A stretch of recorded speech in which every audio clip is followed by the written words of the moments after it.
right, now, the plenary session, I'd like to welcome the speakers on stage. We're going to look at the underlying question of where do you see Indigenous tourism in the next 5 to 10 years. And the commentators, please come on stage. We are going to have Johnny Edmonds, CEO of the Western Australian Indigenous Tourism Operators Council.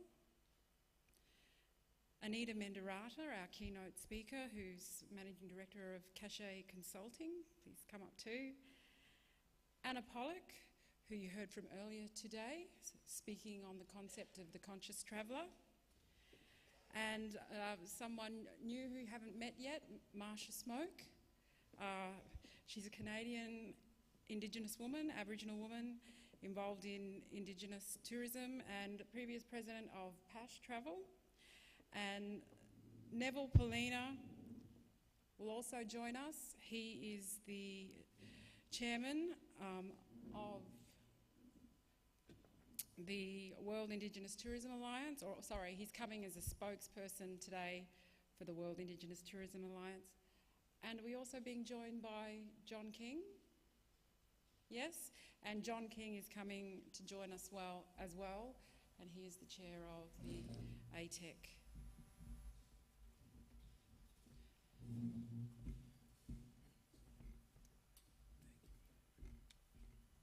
Great. All right, so they haven't really sat in the order that I'd like them to start, but it's up the top. Can I ask Johnny Edmonds to kick it off? And I'm going to go off stage because I want to listen. But if you could address that underlying question, and I'll repeat it again. Where do you see Indigenous tourism in the next 5 to 10 years?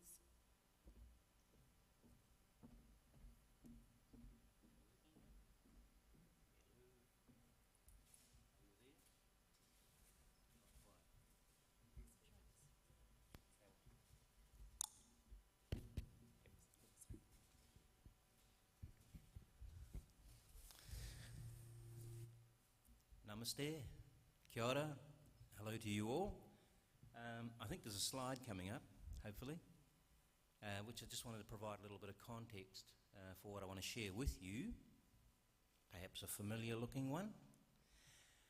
For many Indigenous peoples, of course, set of values are very important for them in everything that they do, and I know we're pretty well aware of that. But I just wanted to make reference to that as a context for that diagram up there.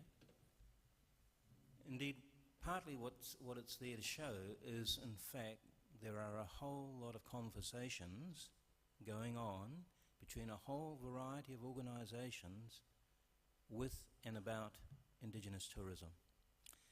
And I guess that's there to illustrate both the interest and complexity of Indigenous tourism. So what I wanted to share with you is the fact that with Indigenous tourism, relationships are extremely important. Therefore, in sharing with you, and I want to take a 10+ year vision, because I don't know that I can describe a lot that's different in 5, perhaps, so I prefer to go a little bit further. So I reckon in 10+ years that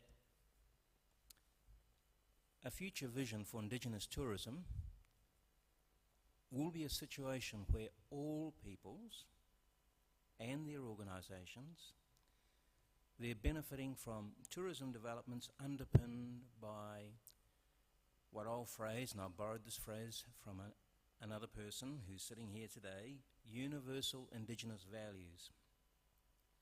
But such values, they're actually focused on intergenerational stewardship of cultural resources, and also cultural awareness and respect between peoples. 2 critically important relationship items. People with stewardship of resources and people to people.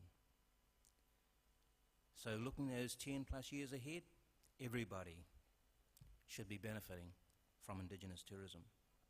If I were to look at Indigenous communities and peoples themselves, I'd suggest that a very positive picture in 10 plus years' time is where tourism is the lead industry in delivering what some have referred to as the quadruple bottom line outcomes of cultural, social, environmental and economic. For me, the cultural part is the values-based approach to social, environmental and economic. I think if I were looking in there, so what does this future in 10 years' time look like for industry agencies? Well, I'm hoping that as part and parcel of the Indigenous tourism in that time, industry agencies are rewarded for their capacity to facilitate alignment, not just an optimal alignment, I'll say, between different Indigenous experiences and the most appropriate market segment. So the critical aspect of alignment. Industry agencies are going to play such an important role in that area in the future, and they will get rewarded for that. As far as governments are concerned, 10 plus years' time, now I'm not quite sure whether it's 10 or I've just dropped a nought off, but 10 plus years' time, we will see a situation where government's policies and programs have actually moved. They've moved on from closing the gaps, as the phrase that's used, to fostering an environment for Indigenous, social and economic enterprises. And what about the all-important visitors? What's it going to be like in 10 plus years' time? Well, actually, visitors are going to have life-changing experiences. That's my vision for the future of Indigenous tourism in 10 plus years. Kia ora.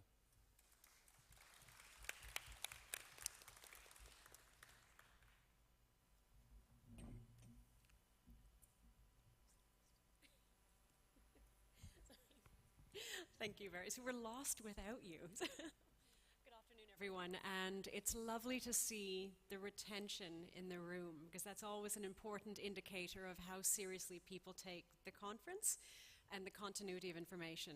I feel very blessed to be up here, and I'm going to take a more, for lack of better words, firm perspective in my response to your question and to the challenge that was put out, because I'm coming in, 1 foot in, 1 foot out. What I've found, good Lord, what I've heard, what I've found in the last day and a half, and what has really taken my heart since I've come here on this journey and on this specific trip, it is remarkable the degree of good intention around what is a very important and sensitive subject matter in the region and in the country. I say this based on not just being an international tourism development consultant, but also living in South Africa since the first months after the change of and the falling of apartheid. The good intention that you have here is the fire in the belly that we need to keep. The challenge, and this is not what I hope for in 5 years, and I'm going to shorten the timeline because this is a subject in which impatience is important. The challenge is turning good intention into serious impact. That really is where the credibility will lie and where the possibility will lie. Because if we add on more years, more zeros, we're going to add on more excuses as to why we're not seeing change. And once you've encouraged people to achieve that change, there's almost what I call a fatigue of optimism. People get tired of hoping for new, and that's when things can get quite loud. To be able to achieve that change, you need the combination of very good intention, but also intervention. And sometimes those interventions might hurt, but they can be very powerful in the long run. We are taught as children to share, but somewhere along the line we lose that as grown-ups. And it's harder to share when it means I might have less candy, because I know you don't have any, I don't want your apples, but you're not getting any of my candy. That's just human nature. Sometimes the interventions are necessary, and again, I don't want to constantly go back to the South African experience, but I was blessed to be there when the government made it very clear, and this is when it comes to the hands of the likes of the honourable ministers and John leading Tourism NT, Sometimes you need to put those interventions in place that say, if you want to get the support, if you want to get the funding, you need to fulfill these scorecard criteria. You need to have X% ownership. You need to have this amount of skills development. You need to have these many mentors in place. We need to put the engineering behind the dream. That's really important, because ultimately then we need to be able to give credibility to all of the intention that we have. So what do I want to see 5 years from now? I want to see genuinely credible transformation. And that is going to come through public-private partnerships, which means people being clear. What is the role of the public sector? What is it not? What is the role of the private sector? What is it not? What happens most often is that the conversation breaks down because the public sector is challenged for only speaking in words. The private sector speaks in numbers. We need to find a common dialogue and a common terminology and make sure that whatever we do, it's credible. Even before that, anything we do when it comes to Indigenous tourism, whether it's product development, policy development, media choices, whatever it is, ask the question why. Not what are we doing, why are we doing it? Why are we creating these policies? What is the intended outcome? Why are we creating these packages? What is the intended outcome? Why are we using this media? What is the intended outcome? And importantly, what could be the unintended consequences? So, getting into the detail, but taking it back up, turn from intention to positive impact. Utilize interventions to achieve that impact, but always make sure that whatever you are doing, question the why. And question the why not just by being clever and thinking it through, feel it through, because it all goes back to the flag. If we can't look at what we have done and feel a sense of pride, not as a tourism professional, but as a national, we've done something wrong. And with that, God bless in the next 5 years.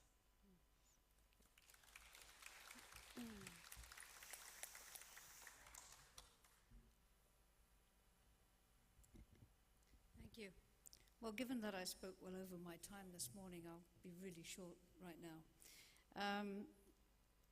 I would like to see over the next 5 years a sort of degree of reverse colonization, in a sense. I would really think we'd all benefit if Indigenous values were shaping mainstream tourism, where we began to understand that places and people are not objects to be exploited, that there would be a much deeper level of genuine mutual respect. I would like to imagine also that we would be able to drop the label Indigenous, would be irrelevant, because we would all be sharing a common, a new and deeper set of values about living with each other and living with Mother Earth. But having said that, I would also like to see a much higher level of self-determination among the Indigenous people, because I feel very often they're being, and perhaps I'm guilty of it myself in just my language, but I often, and I've sensed here that we still are thinking of Indigenous people as a separate group, when in actual fact we all share a common humanity. But the reality is, in many cases, people, even including our hosts here, the Larrakia people, have had to move in order for us to be able to sit in this beautiful establishment. So I think we've got a lot of work to do in that 5 years. I share Anita's urge that we go from dreams to practicalities, but those would be my dreams for the future. Thanks.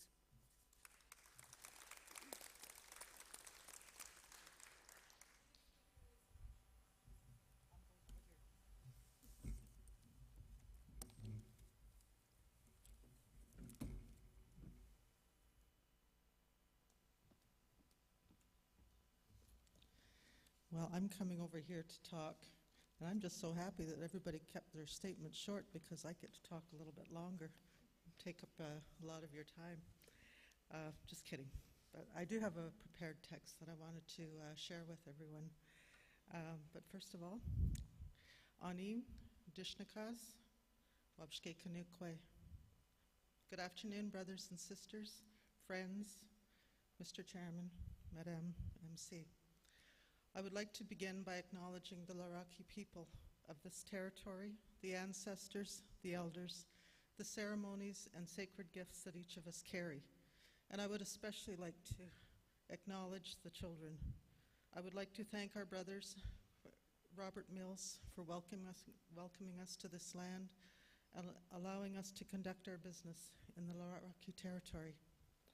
I am from the Anishinaabeg Nation in Canada, near a city in southern Ontario called Toronto. Toronto is actually an Indigenous name. My Anishinaabe name is Wabshke Kanukwe. My English name is Marcia Smoke, and I bring you greetings from my sisters and brothers all over Canada, and I would bring you greetings from my father, Mr. Don Smoke. He's an elder in our community, and he's just turned 86 years old. It is indeed an honor and a privilege to be here with you today and during the last few days. I came to Darwin at the request of a longtime colleague, Mr. Ben Sherman, to attend the meetings that launched the World Indigenous Tourism Alliance. Our hosts, Mr. Neville Polina, Chairman of WAITOC, and Johnny Edmonds, WAITOC's CEO, and Robert Mills and his family, they just had outdone themselves in showing their warmth and hospitality. Our word for thank you in my language is miigwech. I took a lot of time to consider the theme of this session, raising our expectations in Indigenous tourism with the objective of looking at positive future scenarios and how they might be achieved. I want to provide some insight into our work and situation in Canada, because that's what we live, and that's what I can talk about. And hopefully you can take some of the experiences that we've had in my country and use it in whatever way you can. The statement that was prepared for the agenda is pretty loaded, but we were taught by our elders, by our parents, that for one to look into the future, one must understand the past. And that holds true in my territory very much. In the world where I come from, we have tourism businesses that have been around for many years, but during a time when Indigenous tourism was never mentioned. Indigenous tourism has only been marketed in my country since the mid-1990s. Prior to that, the only time we ever heard anything about Indigenous tourism was about the Aboriginal people in Australia and the Maori of New Zealand. Seriously, that's what we knew of in Canada when it came to Indigenous tourism. In Canada, when Aboriginal tourism became a sought-after market for European visitors, particularly the German people, the Canadian government was caught off guard. They could not believe that tourists would actually be interested in teepees, totem poles, trinkets, and beads. As the story goes, with most new developments that affect First Nations in our country, all of a sudden everyone became an expert consultant on Aboriginal tourism. And we all know that story way too well. These experts, who were not Aboriginal people, started telling First Nations how they should prepare themselves and what we should say and do for this new tourism industry. We've learned to take things in stride, though. We have a lot of fun poking fun at each other, joking at each other to our faces, but never with the intention to offend anyone. And when the Aboriginal tourism and all the experts came out of the woodwork, it reminded us of the days in the 60s and 70s when our communities, every community had an anthropologist roaming around, and nobody really took too much to heart in it. They got their job done. We just carried on our business. But it's just a part of what the way of life was in Canada. Well, what the expert consultants did not realize was that First Nations in Canada were already the tourism experts. You see, we've been doing tourism long, long, long before anyone else. Because in 1492, when Christopher Columbus set sail from Europe to cross the ocean, he got lost. He landed on the east coast of what is now known as Canada, and we believe that when he reached his destination, he thought he was in India, and lo and behold, when he saw us, we've been called Indians ever since. And, and now, and we're still called Indians. You might hear us referred to as Indigenous, Aboriginal, First Nations, Indian, but we're still us. We are Anishinaabe. When it was our ancestors, on a more serious note, that used their expertise to show the people from those ships how to survive. Otherwise, in Canada's brutal winters, they would have simply perished.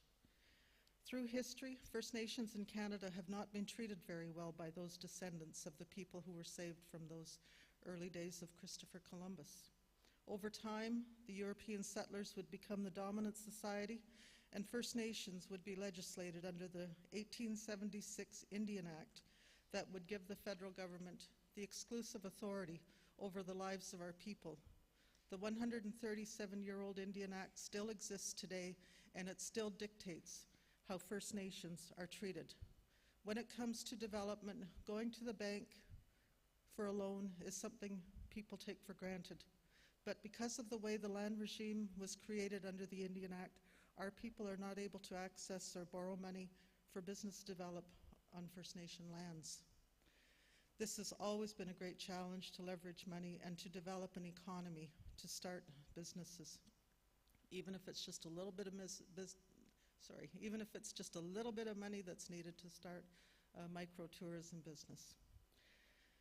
As the Aboriginal tourism industry began to pick up momentum, a few like-minded people got together to explore what tourism development was out there across Canada. We found out very quickly that any good idea got the attention of industry and government. Government financial support was welcomed to get things started, but soon we found out that government and others wanted seats on the board of what the national organization that we started as Aboriginal Tourism Team Canada. Even as ex officio members, they were always at the table, and it was rare that we had, out of our kindness and out of our respect, we hesitated to call in-camera meetings. So it was a very difficult situation for us. But the establishment of Aboriginal Tourism Team Canada began in the late 1990s, and 10 years later it was gone. Federal support was tied to much needed research. However, nothing was available for operational support. We got the studies done, we got the consultations done across the country. We found out, we developed an inventory of all of the Aboriginal tourism businesses that were across the country. We dealt with things about authenticity, we dealt with branding, with employment and training and accreditation. We talked about product development and marketing. All of this was done as I was the chair of Aboriginal Tourism Team Canada. But I left my work and with the ATTC and carried on with other duties with Pash Travel and the Islands of the Golden Eagle Foundation. And through those entities, I was able to meet with many brothers and sisters from different parts of the world. There were just so many commonalities when it came to the Indigenous tourism industry. When we would travel, what we would do is we would purposely go and seek out, find out who the people were locally, like the Roberts and like Neville and like John and other people that would, know the land and know the, know their homeland. And we would go and find them and get them to visit with us or take us on little tours. And in one case, when we were in Jamaica, we were asked to deliver a ceremony and a message to some tourism leaders there, people like Sandals and as well as smaller groups like country-style, it's like a bed and breakfast. But there was a number of people there, and what we did was we did our homework before we left Canada, and we looked at the history of Jamaica, and we found out that there are no Indigenous peoples from the original Arawak tribe on that island. So it was very difficult for us to say, let's do a ceremony and recognize the original peoples of this land. We shared the story of what we learned, that during the time that the slave trade was coming from Africa, the people on that island, the original peoples of that island, chose not to be slaves to the plantation owners and to those unknowns who were also inhabiting the island of Jamaica. And we visited the caves where the Arawak people walked into those caves and basically extincted themselves and just never came back. And women and children and the men, the elders, infants, the whole Arawak population did not want to become a slave in their own homeland. It was a very moving story, and we had no idea that the result was going to bring tears to the people from that group of people that we were with, because they came back after the ceremony was finished and said, I have so much shame. We forgot that that the Arawak people were here first. So we bring back a little bit of history, and those people were going to do something to put up some kind of a monument or some kind of make some kind of a statement, something to recognize the original peoples of the land. So there's those areas that also have, they want to do things, but there still has to be a reminder. And just with my luck, I'd have to be the one to come along and be that reminder. But it was good, and our hearts were full when we left that small island. So those are kinds of some of the things that have happened. When we look at the last decade in Canada, there are a number of very important changes that have been made, and they come in the form of Supreme Court of Canada decisions based on the Crown's constitutional duty to consult and accommodate Aboriginal and treaty rights.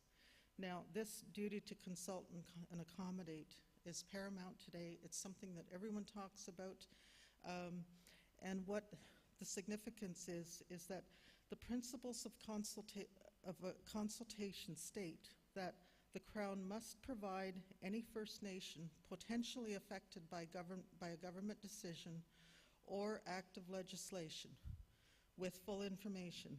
The Crown must ensure that its members are thoroughly informed of the practices and views of the nation or nations in question by way of meaningful and reasonable consultation.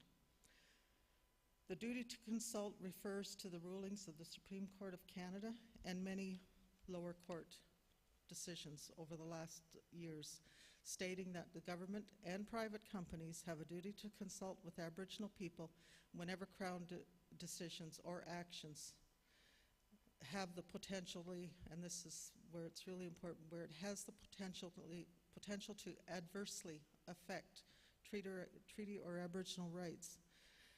Consultation with Aboriginal people can be required also in cases where government decisions affect public lands and waters where Aboriginal peoples have interest. We're beginning to have the tools necessary to begin to play a meaningful role in the business of Canada and the world. There is no question about First Nations' relationship to the land, whether it's tourism, mining, forestry, fishing, or any development on the land. One of our communities in northern Canada saw its chief, 4 councillors, one which was a grandmother, and a staff member go to jail for several weeks because they would not allow development on their traditional territory. The junior mining exploration company that wanted to go in and do the exploration refused to engage with the people. I visited those people in jail, and at that time, their spirit was strong. They knew in their hearts that they were doing the right thing. And mining companies have now been stopped in their tracks. Our chairman, Mr. John King, handed me this page yesterday, and it was so appropriate because it's a page that came out of the March 28th edition of the Wall Street Journal. And I brought it back with me today because it says here, you know, that Indigenous get the last word on Canada's mining. And that is a result of the duty to consult and accommodate. And in the case of tourism, we have similar developments that are going on where non-Indigenous operators are coming in and setting up on lands that are supposed to be protected for the First Nations. And in one case, there's an outfitter called Nuchmi Camp. It's in the James Bay region of northern Quebec. While there is no support from government to upgrade, market, or improve the Nuchmi, 300 kilometers down the road exists a non-Cree tourism business being supported by government and by offering a bus tour to visit a Cree community. They can advertise themselves as an Aboriginal tourism business to their patrons. It will just be a matter of time, I believe, that the Indigenous tourism operators use these tools, such as the duty to consult, to their own benefit. The future is here now, and what we do today can affect the lives of our children. We are taught that our decisions today affect our children 7 generations down the line. Our networks on a global basis can play a major role in supporting Indigenous peoples around the world, and in particular, tourism in the Pacific Asia region. There are some similarities to how our governments act in Canada and governments in other parts of the world. And for instance, when the, I can't remember what they're called, when they created in South Africa during apartheid, and they put all the Indigenous peoples out on the land, the South African government came to Canada and asked our government how they set up the Indian reservation systems, and we believe that that was used as an example into how to set up those camps during the apartheid era. And since then, there were other visits from other countries that have consulted our government on how they deal with First Nations in Canada. And so I think it's really important that as Indigenous people, we start talking to each other. We've, you know, I'm just delighted that we've met new people from the Maori people in New Zealand and the people here from Australia. We met from other countries here. I think it's so important that Indigenous people talk together and share their stories, and it can only be for the good. Those who hold true to their word that they sincerely want to see Indigenous people succeed and move ahead in the tourism industry should be there to support us and not tell us what is good for us. Those days are over. When you support us, and we do want your support, but we want your support as partners. It's time to listen, because our message has been the same throughout history. What we are going to tell you is what we have been saying for years. The difference is it's time for government, the public, and the private sector to start listening. The experts in Indigenous tourism are the Indigenous peoples. Before I close, I want to I would be remiss if I didn't acknowledge our chairman, Mr. John King, for giving me the opportunity to address everyone today. And we also bring our trinkets and beads, but we would like to I'd like you to come forward, John, to accept this little token of our appreciation. It's a gift that was sent by Stephen's people. This is a tamarack decoy. It's made of a tamarack tree, which is found in the north. It's the twigs, the branches are all bound together. This is in the form of the Canada goose, and it has. You can smell the scent of the tamarack tree, and when it gets to be dry out a little bit, just add a little bit water, and that scent will come back, it's just we couldn't bring anything too big across the country, but thank you very much. And thank you for taking the time to listen to me. Miigwech.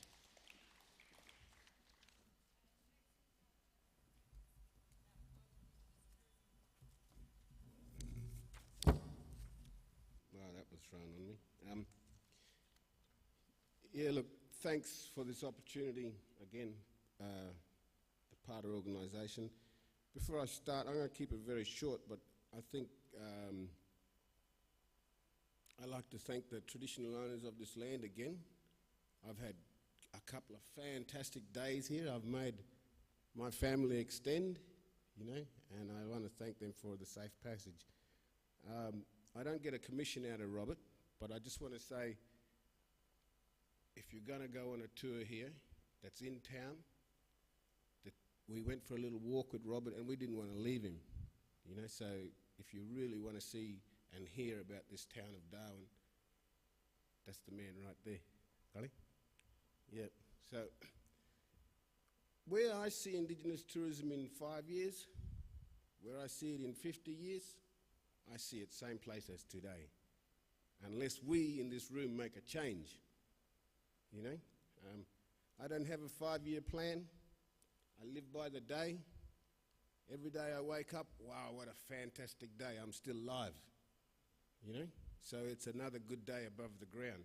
So I don't have a 5-year plan, I don't have a 3-year plan.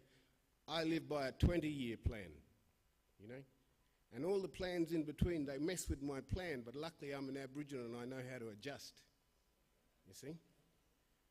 So I say that we in this room can make the difference today and tomorrow, not in 5 years' time. And I believe the way that we need to do that is sit together shoulder to shoulder. We need people who want to help us to come and ask us what we want, not tell us what we need, I find a few things that need to change. One is I'm tired of looking at their neck. I want them to walk alongside of me, you see.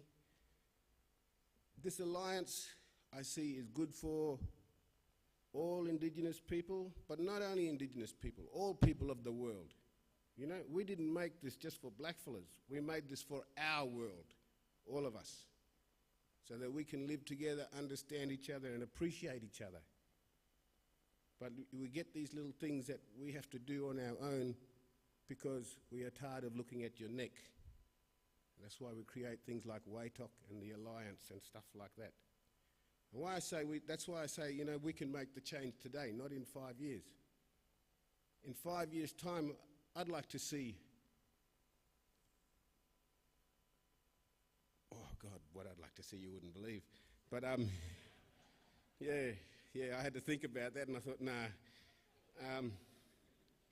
Yeah, but like my sister here, Marcia, I have the same story, and most Indigenous people have the same story in the fact that we have been in tourism and hospitality since the first stranger bumped into our islands, Blackfellas here, we said, hey, come along, Cookie, come on, Van Diemen, come on, all you Macassans. And we traded with them people. And I think that was a little bit of a, yeah, I better not say that either. But no, I will. I think that was a little bit of a mistake of ours. We didn't stand up and go, "Rawr," and rip everybody's heads off and cook them in a pot, We sat them down on our country and we said, what do you want? How can we help you? Because that is traditionally our way of living and our way of life. This is all coming out of my head and my heart at the moment, so I don't know where it's going to go. Yeah, but I seriously say, you know, we will be in the same place in 100 years if we don't change this attitude of where people know what's best for us. You know? You need to get grassroots people and sit down in the grass with them, and you need to ask them, what you need, my bala? What you need, my jija? You know? Life will be easy. We'll stop wasting taxpayers' money if we do it that way. But there's too many middle people in between, and that's what's killing all of us. You know, and I find that as a division between Indigenous and non-Indigenous people. Uneducated non-Indigenous people, I don't mean that in the wrong way, I'm saying about my culture and my way of life and how I live my life and how I sustain my land, a little bit of education there, and they think, yeah, that's easy. And I know that for a fact because I take a lot of guests around my land, and they say, why can't that happen? And it's through lack of education from our government, not from ourselves. I have to stand up here and talk to you because it's the way of my culture, the way of my people. We stand and talk to you. One reason I think I never knew why. I think maybe one reason is you know who to throw the spear at. And as I get older, it's easier to run. So, yeah, look, I can't tell you where we're going to be in 5 years, but I'm saying, you know where we're going to be? We need to make the change today. Don't wait for tomorrow. We need to make the change today. That's all I can say. Thank you.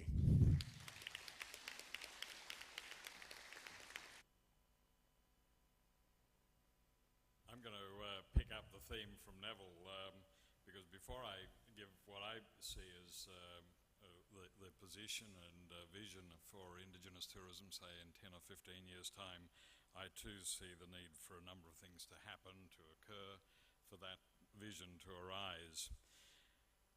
I guess the first comment comes from the fact that I've been involved in tourism for about 40 years, and some of my less than charitable friends say that it's starting to show. The thing that I think has come most clear to me as I've been through this 40-year journey is that increasingly I see tourism as the ultimate people business. Everything we do in it, with it, or through it is with, through, or because of other people. And I listened to Butch Bradley yesterday, the inimitable Butch Bradley, and he spoke of the need to get away from business to B2B to talk about people to people. And I think that as a fundamental thing to occur is that we, either within the tourism industry or within Indigenous communities, need to increasingly meet, to converse, to do business as equals on a personal and individual basis, and sharing skills, gaining understanding of each other's culture, of each other's background, of each other's personal circumstances. And I think on that basis, we will start to move forward. The second thing is to get out of silos. And in that regard, I'm absolutely delighted that at this conference, Neville was able to announce the formation of the World Indigenous Tourism Alliance. Because I think one of the things that has held Indigenous tourism back has been that we've tended to see it in isolation, not even just from one country to another, but one state, one province, one locality to another. And we've tended to look at developing Indigenous tourism in those circumstances almost in isolation. And one of the other things that I've learned in tourism is that no single destination, no single experience, no single tourism product can be really an island in and of itself. It's got to work with others, it's got to learn off others, it's got to deal with others to create overall experiences and to complement one another. The third thing is that I believe that we've got to take, as I mentioned on the opening night, Indigenous tourism from the margins into the mainstream. There is still a perception that Indigenous tourism provides background, colour and movement. And I don't believe that that is sustainable either for the development and ultimate success of Indigenous tourism or for the tourism industry itself and for destinations. That very much that we need to bring, in that sense of partnership that I mentioned earlier, bring Indigenous people, their culture, the experiences that they represent into very much the mainstream of tourism. And the final thing that I think needs to occur is that the initiative needs to come from Indigenous people. And in some cases, in association with or through the tourism industry, but that's where it needs to start. And that the role of governments in that same arrangement needs to change quite dramatically. And it needs to, the role of governments, I think, need to move from being an initiator in some instances and in some countries, including Australia, to that of a role of facilitator to create the environment in which initiatives and visions can be achieved. Because I believe that it's a truism of tourism, that tourism really relies on entrepreneurship, people with a vision, and people who are prepared to pursue that vision to reality. So with those preambles, can I just very simply say that I think that my vision is that Indigenous culture in 10, 15 years will be at the centre of each country's essential tourism experience, not off to one side, not off in the margins. And that secondly, the Indigenous people will be full partners and participants within each country's tourism industry. And where do we find such an example? Where do we find the light on the hill? Where do we find the assurance that such a vision is achievable? As I mentioned on Wednesday evening, I think we need look no further than what is occurring in New Zealand. And the example that Butch, for example, gave yesterday, I think provides that clarity of vision and that reality of where we see the future.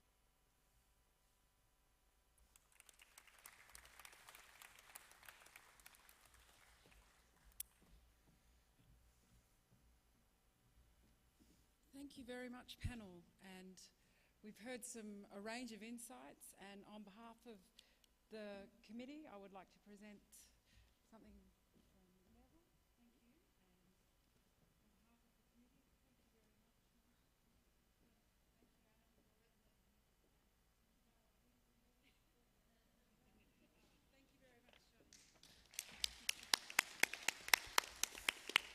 And okay, we're going to go into a networking break now, but stick around, come back at 3:30. It's not very long, but it's going to be excellent because we're going to announce the Darwin Declaration, which will be groundbreaking, but also you must stick around for Ben Sherman, who is inspirational. He's going to set the inspirational seeds where we can go away and you know, spread the ideas. So please hang around for Ben Sherman and be back at 3:30. Thank you very much to the speakers once again.